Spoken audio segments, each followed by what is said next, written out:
होता है, अक्सर सुनने में भी आया है, लेकिन हैदराबाद के हरिप्रसाद को सच बोलने की सजा मिली है। हरिप्रसाद ने इलेक्ट्रॉनिक वोटिंग मशीन में कमी का जब खुलासा किया, दुनिया के सामने इस सच को लाया, तो पुलिस ने उसे ही गिरफ्तार कर लिया।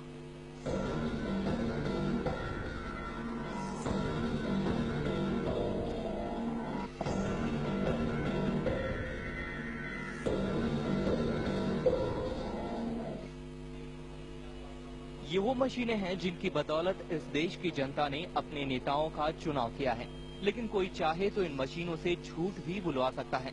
इलेक्ट्रॉनिक वोटिंग मशीन यानी ईवीएम के साथ छेड़छाड़ करना मुमकिन है, ऐसे आरोप तो कई बार कई लोगों ने लगाए, लेकिन जब हैदराबाद के एक शख्स हरिप्रसाद ने इसे टीवी कैमरे के सामने साबित करके दिखा दिया, तो पुलिस ने उसे गिरफ्तार कर लिया।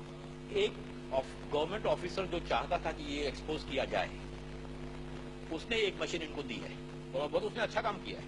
अगर ऐसे कोई नहीं आएगा तो पता कैसे चलेगा? अगर सब गवर्नमेंट ऑफिसर गवर्नमेंट को सपोर्ट करेंगे, नहीं ये पता नहीं चलना चाहिए किसको, तो कैसे चलेगा? हरिप्रसाद पर आरोप लगाया गया है कि उसने इलेक्ट्रॉनिक वोटिंग मशीन की चोरी की है, लेकिन चोरी तो काफी पहले ही हो चुकी थी। हरिप्रसाद की गिरफ्तारी तब हुई जब उसने इन इलेक्ट्रॉनिक मशीन के साथ की जा सकने वाली छेड़छाड़ का भंडाफोड़ किया। मैं दावे से के साथ कहता हूँ 100% ये होगा।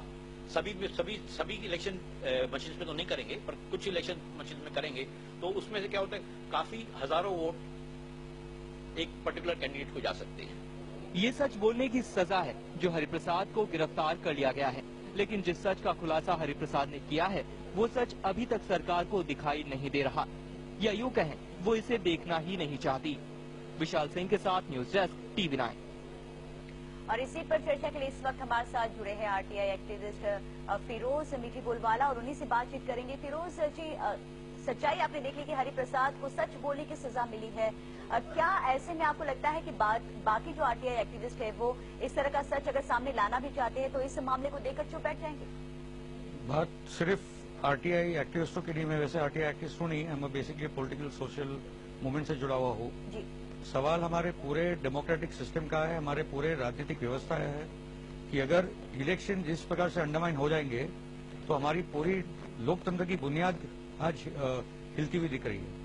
आज हरिप्रसाद इस देश के लिए उन्होंने बहुत बड़ा नेक काम किया है, एक हीरो है हमारे समाज के, मगर जिन नेताओं की और जो करप्ट ब्यूरोक्रेसी का उसने जो पर्दाफाश किया, उसकी सजा आज हरिप्रसाद को मिल रही है। और हमारी जिम्मेदारी बनती है, भारतीय समाज की जिम्मेदारी बनती है कि लोग उठ खड़े हो और हरिप्रसाद के लिए, उसके रिहाई के लिए हम लोग आवाज उठाए, और ईवीएम मशीन की तहकीकात हो, वो हमारी डिमांड होनी चाहिए। ये बहुत खुलकर हमको अभी सड़कों पे आना होगा। तो फिरोज जी, क्या लगता है आपको कि एक इंसान जो सच लाने की कोशिश में लगा रहता है और उसके बाद जब वो सच दुनिया के सामने लाता है तो उसे बजाय किसी इनाम देने के, अवार्ड देने के, इस तरह से जेल में डाला जाता है?